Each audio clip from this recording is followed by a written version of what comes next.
We have decisively moved below 240 today, and my next target is for it to go to 225. And once it does, and as we see economic storm clouds continuing to gather, I'll have to see whether we are going to be looking at a 2% for the 10-year.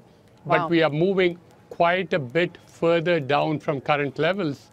And that is based on the fact that you have a lot of signs of weaknesses on the US side, and the fact that the 2-year yield and the 10-year yield are both chasing each other down today. Not only the 10-year, Kelly, that you referred to, but the 2-year has moved down 7 basis points, and in the last few minutes, the 10-year is catching up. So that happens because the markets are looking for the Fed to cut rates, and which is why the 2-year is going down.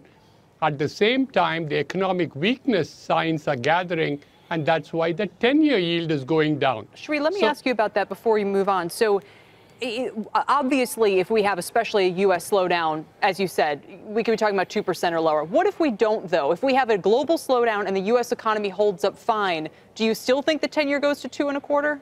If the U.S. does not slow down, I would not expect the 10-year yield to go down further. It is mostly a reflection of what is going on in the United States, Kelly.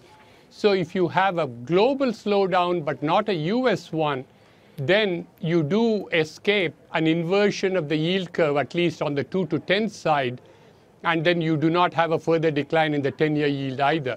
But my expectation is that the US will slow down further, and that's why I would be looking for the 10-year yield to go down decisively. Jim Paulsen, where are you on what we've just been talking about, which is not only the slide in yields, but the momentary inversion of the yield curve, I guess you could put it that way. And what should I do as an investor if my portfolio has been sort of optimized for a growth environment?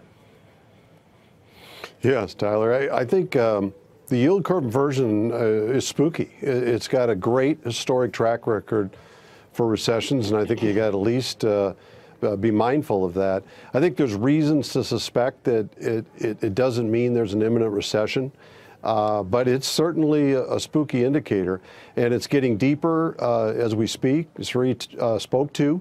I think it's going to have to get resolved here fairly soon, either with stronger data coming out on the economy, or the Fed's going to have to cut the funds rate. And I think one of those two probably happens fairly soon.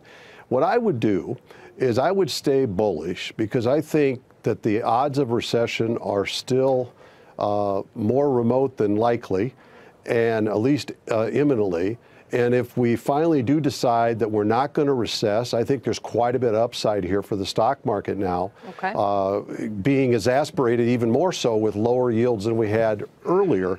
But what I would do is pull in my bullish tilt. So I've been like halfway between maximum bullish and neutral. I'd be more like a quarter over my neutral bet now on tilted towards equities.